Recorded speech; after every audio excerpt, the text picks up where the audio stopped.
Tenemos en este bloque de entrevistas para el blog Trusky Speak al señor Raúl Alegre, exjugador de fútbol americano, jugador de parte de la Universidad de Texas, jugador de fútbol colegial y un gran ejemplo para todos los laguneros como yo que queremos sobresalir y seguir nuestros sueños. Pues este es un gran ejemplo de un lagunero que pudo sobresalir y que pudo tener esa parte de cumplir sus sueños y de poder ganar esos 2 Super Bowls con los equipos de Nueva York. Señor Raúl, muchísimas gracias por tenernos con usted. Con gusto. Primero le quería preguntar, todo este blog lo tenemos en base a esta parte de las ligas de fantasía que llevan desde los años 60, ¿no? Existiendo, pero pues ha cambiado mucho la dinámica y con el nacimiento de los teléfonos inteligentes, con el auge de todo este internet la última década, pues las ligas de fantasía han tenido también un gran auge. ¿Cómo usted opina o qué usted cree que haya sido o sea, que cree que haya afectado a la liga como tal el auge de este crecimiento en las ligas de fantasía?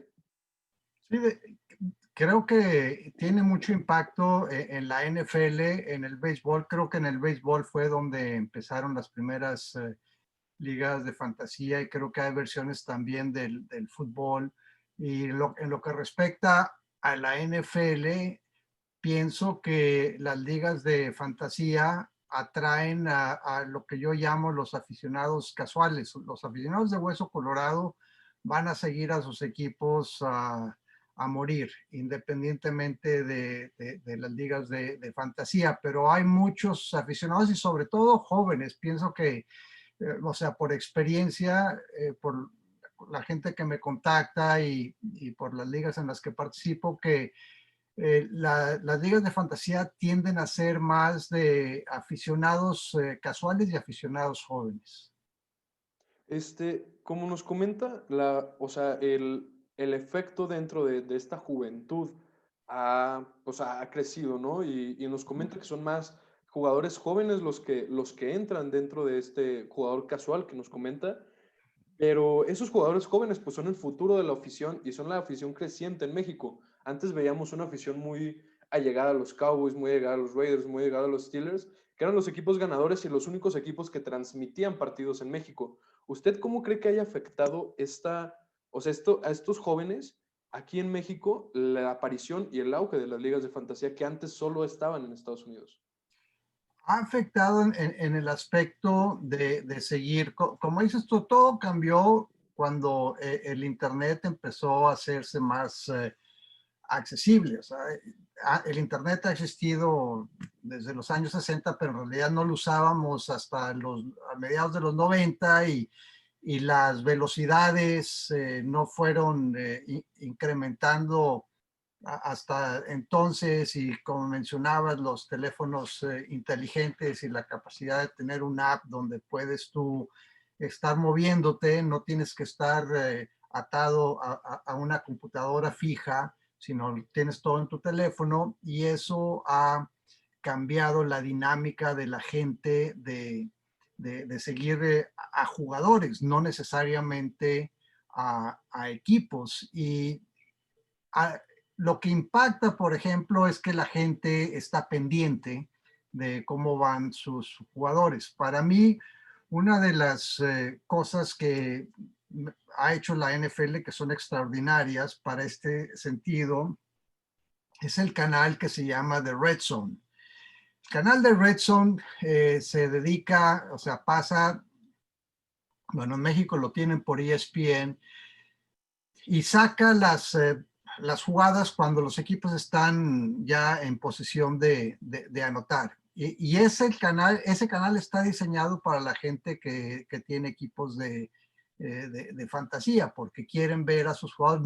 No les importa necesariamente cómo vaya el resultado del partido. Ellos quieren saber cómo, o sea, cuántos puntos está logrando su corredor, su quarterback, su defensiva, etcétera, ¿no? Así que hay interés en la NFL, no hay tanto interés en un equipo en particular, sino más bien en los jugadores.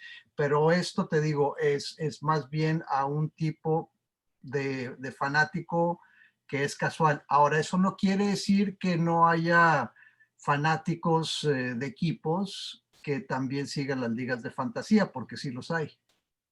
Eh, Comentando un poco, hay dos temas que me llamaron mucho la atención de lo que nos comenta, pero antes analicemos un poco el Red Zone que nos comenta. Obviamente es un canal que a todos los aficionados de la NFL, es un programa que a todos los aficionados de la NFL y del Fantasy, pues nos llenó mucho de alegría cuando pues, lo podemos sintonizar. Lo sintonizo todos los domingos, las 6 horas completas del Red Zone, pero aquí nos comentaba primero de los aficionados casuales, que son estos aficionados jóvenes, y al punto que quiero llegar, nos comenta mucho también que estos aficionados casuales se basan más en irle, en apoyar a sus jugadores, ¿no? Más que a un equipo, que pues es obviamente la contradicción con estos antiguos aficionados que eran más aficionados a los equipos. ¿Cómo cree que afecte esto ahorita y afecte a futuro la forma de ver la NFL? ¿Cree que siga habiendo mucha afición, siga habiendo los equipos, sigan teniendo este gran auge, o si se empiece ya a basar demasiado en los jugadores y que las personas empiecen a preferir que gane su coreback contra la defensa de su equipo porque tienen al coreback que va contra la defensa de su equipo, o que gane su equipo el partido? Hay gente que, bueno, los aficionados de Hueso Colorado siempre van a preferir que gane su equipo, pero hay gente que tiene el conflicto. Hay gente que prefiere que su equipo, o sea, que no necesariamente que pierda, pero que no impacte tanto negativamente a su equipo de fantasy.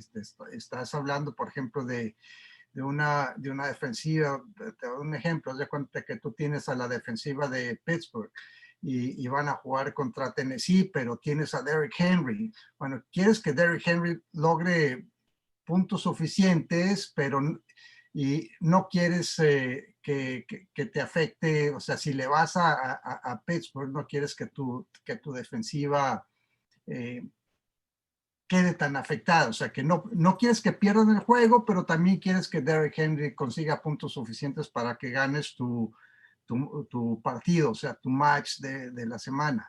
Entonces sí existe un conflicto y yo lo he visto con muchas personas. Hay gente que juegan 6, 7 ligas o más de fantasía y se pasan prácticamente cambiando jugadores y tratando estudiando los partidos, a ver quién está lesionado, quién no, eh, qué receptor va a tener mejores posibilidades en contra de ciertas defensivas. Y en realidad se enfocan más en eso que en cómo le va a ir a su equipo favorito. Como nos comentaba, vemos pues esta disyuntiva, ¿no? Que ya comenta usted entre pues querer ganar el partido del fantasy y querer que nuestro equipo gane. Y en fin de cuentas, nosotros los aficionados nunca vamos a estar felices, nunca vamos a tener suficiente hasta que nuestro equipo y nuestro equipo de fantasy ganen totalmente la liga. Pero siento que es algo muy importante recalcar también, como nos comentaba la actividad de estos jugadores. Ahorita comentaba el nombre de Derrick Henry. Derrick Uh -huh, Henry que la semana pasada tuvo un partido de 200 más yardas, uh -huh. y que es ya el jugador que la temporada pasada tuvo más yardas en toda la temporada. Comentando esto, el impacto de estos jugadores, base y estrategias en el fantasy, ¿cómo creen que haya afectado los contratos? ¿Cree que obviamente a los corredores, a los corebacks, les hayan dado, gracias a este relanzamiento de puntos y de fans ganados, como los comenta usted, fans casuales, aficionados casuales, ¿cómo cree que afecte a los equipos en firmar los contratos? No creo que afecte el fantasy en lo absoluto la cuestión de los contratos. Más bien depende del rendimiento del jugador, o sea, de lo que aporta el equipo y de la importancia que tiene el equipo. Derrick Henry es el jugador más importante de la ofensiva de Tennessee. Ryan Tannehill es el quarterback, pero yo pienso que si se llegara a lastimar Derrick Henry, si quedara fuera de acción, sería mucho más fácil contrarrestar lo que puede hacer Ryan Tannehill como quarterback, porque ya las defensivas jugarían de una manera diferente. Derrick Henry acaba de firmar un contrato y en realidad firmó un contrato relativamente modesto, modesto en comparación a otros que se han firmado recientemente. Creo que fue $62 millones por 4 años, que digo, es mucho dinero, pero no es el contrato que, por ejemplo, tiene Christian McCaffrey. Christian McCaffrey, que también el año pasado dio muchos puntos en el fantasy, pero, o sea, los contratos, los gerentes generales no toman en cuenta para nada la cuestión del fantasy para ofrecer contratos a jugadores. Eso me queda bastante claro.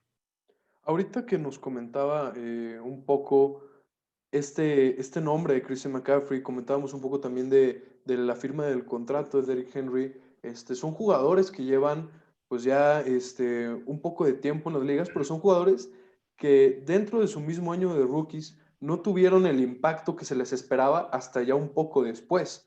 Y vemos como nos comenta, estos aficionados casuales, cómo va aumentando el eje, o sea, va aumentando la afición hacia los jugadores más que a los equipos, como ya nos comentaba usted, y aumenta en base a estos equipos el draft, ¿no? Este evento donde se lleva a cabo la elección de los jugadores, que en México no era muy popular, y los últimos años en base del fantasy y en base de la popularización y la globalización de la NFL, pues se ha visto un poco más. ¿Cómo cree que haya afectado el fantasy dentro de la elección de los jugadores del draft y dentro de los aficionados que ven el draft? El draft bueno, es que vamos a aclarar que estamos hablando del draft de la NFL que se da a finales de abril. No estamos hablando de los drafts de los equipos de fantasy que se llevan a cabo en el mes de agosto. El draft no tiene nada que ver con el fantasy y el interés que tienen los aficionados que siguen el draft son los aficionados que esos sí son apasionados, son de hueso colorado, que quieren ellos que su equipo mejore y estudian a los jugadores de colegial, que Dios, estoy hablando de 400 jugadores y están al tanto de lo que hicieron y saben cuáles son las necesidades de sus respectivos equipos. En ese momento los aficionados están pensando cómo va a mejorar su equipo, no tanto en la cuestión del fantasy. Entonces ahí sí pienso que en lo que corresponde al draft de la NFL, el fantasy no tiene ningún impacto.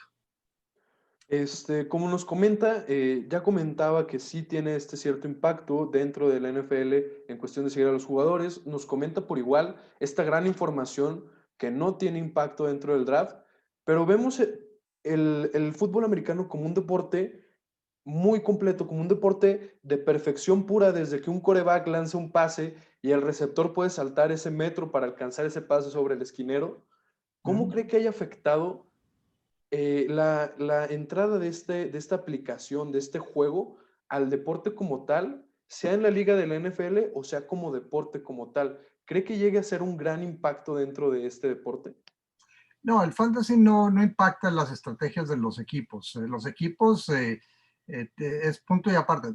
Como jugador, cuando yo jugaba en realidad el fantasy no era factor, no recibía yo quejas o felicitaciones porque di puntos o dejé de dar puntos, pero ahora sí, yo sé que los jugadores están pendientes de lo que hacen los aficionados y están al tanto de cuántos jugadores fueron reclamados.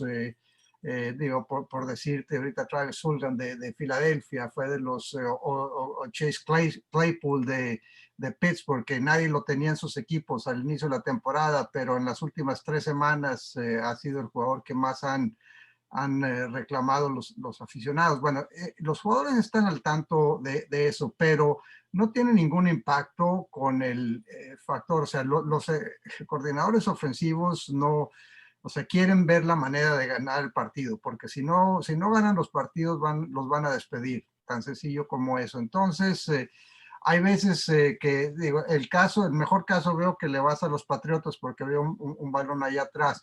El equipo de los Patriotas es el equipo, o sea, más difícil de seguir en fantasy, porque sobre todo cuando estaba Tom Brady, no sabías, la verdad no valía la pena escoger a un jugador, quizá Gronkowski hace 5 años, pero fuera de eso, una semana un jugador era el que lograba las anotaciones y la siguiente semana un jugador completamente diferente. ¿Por qué? Porque Bill Belichick adaptaba su plan ofensivo junto con Josh McDaniels a las debilidades para atacar las debilidades del equipo rival. Entonces, no siempre, no es como en el caso de Tennessee. Tennessee siempre siempre vas a tener a Derrick Henry como el factor principal de la ofensiva. En el caso de Nueva Inglaterra de hace unos años, adivínale, porque muchas veces de repente salía un jugador suplente que tenía 4 touchdowns. Hubo un corredor, me acuerdo, en un juego contra Indianapolis que tuvo 4 touchdowns en ese partido y después ya no hizo nada el resto de la temporada. Entonces, a los entrenadores no toman en cuenta el factor del fantasy, pero hay equipos que dependen de ciertos jugadores y jugadores que dan puntos, ¿no? Entonces tú cuando estás haciendo tu equipo de fantasy debes de tomar en cuenta, yo digo, estoy con mis hijos y con amigos, sobrinos, me hacen preguntas, ¿no? Bueno, ¿a quién voy a escoger? Entonces tratas de ver, pues si vas a escoger a un receptor, pues vas a tratar de escoger un receptor de un equipo que tiene una ofensiva que es pasadora por excelencia, no tanto corredora. Igual, si vas a escoger un corredor, pues te tratas de enfocar en una ofensiva que tenga un esquema que es productivo en el ataque terrestre. Y porque te das cuenta, a veces hay corredores que son muy productivos con un equipo y salen de agentes libres y se van a otro, pero se van a otro equipo en el cual no encajan bien y que no los usan como los usaba el equipo anterior. Y si el nombre sigue ahí, Le'Veon Bell es un ejemplo. Y o sea, él cuando estaba en Pittsburgh daba muchos puntos de fantasy, pero después cuando se fue a los Jets no daba nada porque no lo usaban de la misma manera. Entonces tienes que aprender a ver cómo el jugador encaja en el equipo y eso se debe, o sea, al esquema. El entrenador y el coordinador siempre van a buscar ganar el partido independientemente de qué jugador, receptor, quarterback, corredor, etcétera, a la cerrada, vaya a ser el que sea, como decimos, el protagonista del partido. Como ya nos comentaba al principio pues de esta respuesta que nos acaba de dar, un poco el análisis dentro de la mente de los jugadores, de cómo piensan los jugadores, a quién agarraron, a quién no. Igual me contestó un poco ya esta pregunta dentro de la respuesta pasada. Le iba a preguntar que cómo afectaba la mente de un jugador el draft del fantasy. Ya me contestó un poco eso, pero quiero hacer también un poco de hincapié, como estaba comentando, acerca de los Patriotas, como vio que yo le iba a los Patriotas, estos jugadores que son, pues en el fantasy hay equipos como los Patriotas que nos comentaba Bill Belichick que son muy diferentes cada semana para estos puntos. Creo que el jugador que comentaba era Jonas Gray, si mal no recuerdo, ese jugador contra Indianapolis, que al final acabó siendo pues nada, pero quisiera así preguntarle, pues esta parte pues de los jugadores, ¿no?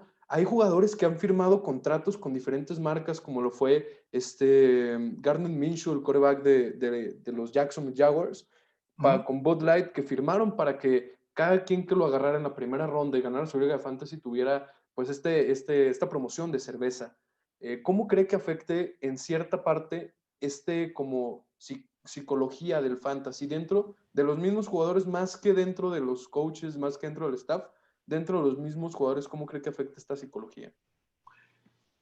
Mira, a final de cuentas tú tienes que producir durante el partido y claro, quieres aprovechar tus momentos cuando estás en tu momento para capitalizar y lograr buenos contratos, pero en este momento Gardner Minshew está jugando muy mal.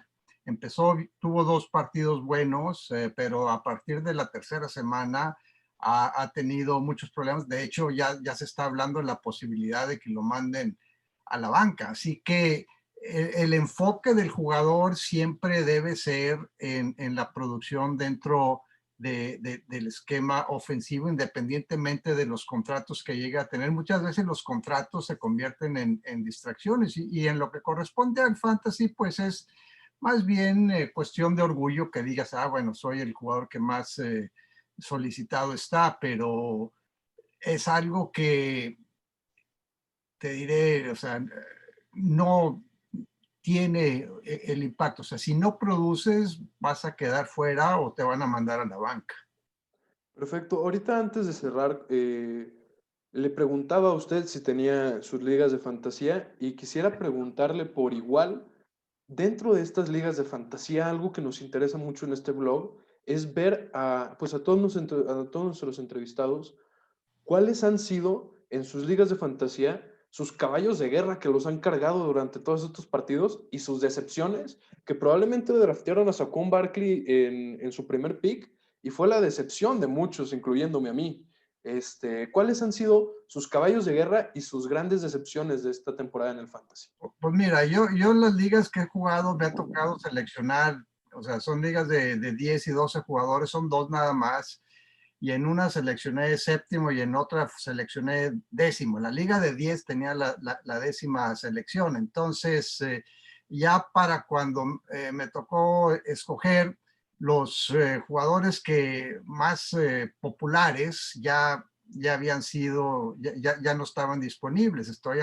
Y no nada más a Juan Barkley, lo mismo le pasó a McCaffrey, le pasó a Michael Thomas, le pasó a Julio Jones, que por lesión han quedado fuera, y todos aquellos que los seleccionaron, pues están muy frustrados porque seguramente los seleccionaron con primera con la primera ronda. Yo siempre he tratado de buscar ciertos jugadores, ¿no? O sea, por lo general, mi estrategia es, mucha gente dice, ay, hay que seleccionar un corredor y luego un receptor o un receptor. Sí, por ejemplo, jugadores, a DeAndre Hopkins, yo lo tuve un par de años y si hubiera estado disponible lo hubiera seleccionado inmediatamente. Otro jugador que siempre me ha redituado, bueno, he alternado entre, o sea, yo siempre en la segunda ronda me gusta seleccionar a un ala cerrada. Entonces, eh, he ido o Travis Kelce o Zach Ertz. Yo sabía que Zach Ertz esta temporada no iba a tener un buen año por la cuestión de su contrato y por que no tiene muy buena química con Carson Wentz. Seleccioné a Travis Kelce en la segunda porque las ligas, porque me imagino que sabes, es lo que le llaman el snake, o sea que si seleccionas tú 7 de 12, después te toca el quinto, o sea, y luego después pasan otro tiempo, o sea que, por decirte, si son 12 y seleccionas 7, cuando pasan los 12 se revierte el orden, ¿no?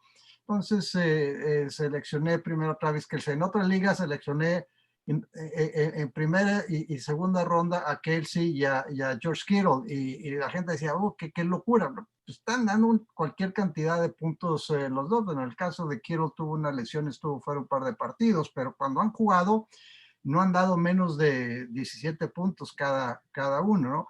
Hay jugadores que, pues también que tú ves, mi primera selección en la otra liga fue Dalvin Cook, que estaba produciendo mucho hasta que se dio un tirón. En ese juego contra Seattle, si no se lesiona, ganan el partido y da 35 puntos por la manera como jugó el primer tiempo. Y entonces, pues ya tienes tu esquema, ¿no? Y también hay ciertas posiciones que la gente las deja hasta el final, pero que terminan siendo la diferencia, porque si tienes a un grupo, por ejemplo, yo seleccioné a la defensiva de Tampa Bay relativamente temprano en uno de mis drafts y a la de Pittsburgh en el otro. Y la gente pues como que se sorprende que fueron ambas en la quinta ronda, pero están dando muchos puntos porque tienen muchas intercepciones, tienen pick sixes, tienen capturas.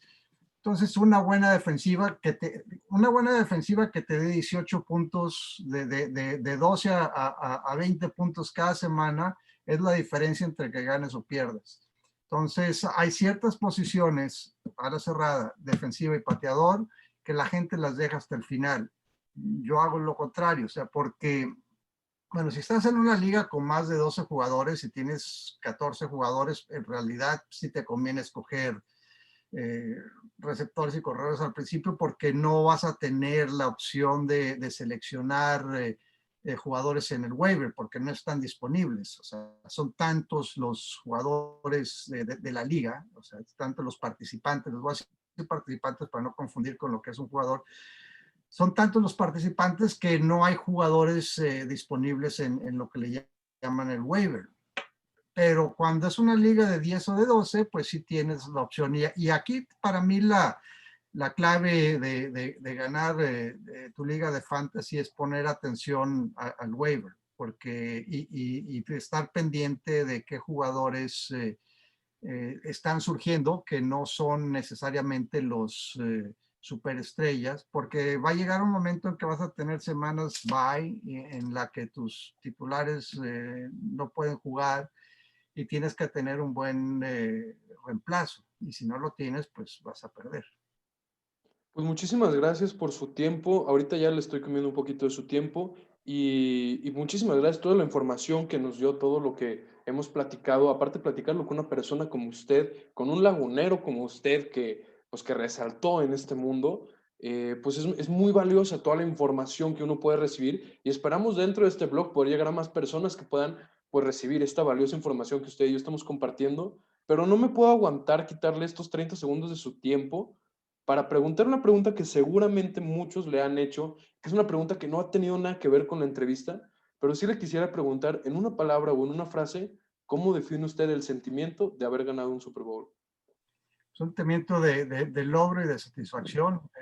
Es una cosa que cuando cumples tus metas, tienes te da una paz interna. Llegas a un momento en que sabes que todos los esfuerzos tuvieron éxito y que lo que te propusiste lo pudiste lograr. Entonces, para mí no fue tanto de que yo estaba brincando, sino que tenía una paz interna y un estado de satisfacción que muy pocas veces he podido duplicar o igualar. Pues muchísimas gracias, señor Raúl Alegre, por darnos este tiempo. Se lo agradezco en serio demasiado. Es un honor para mí poder estar platicando con alguien como usted. Y de todo corazón le digo que para mí, para todos los laguneros, es un orgullo tenerlo como estandarte de nuestro estado y de nuestra ciudad. Y pues fue un orgullo y fue un honor poder haber platicado con usted. Y sí, le agradezco muchísimo su tiempo. Muchas gracias, Dani. Suerte con tu proyecto y con tus equipos de fantasy también.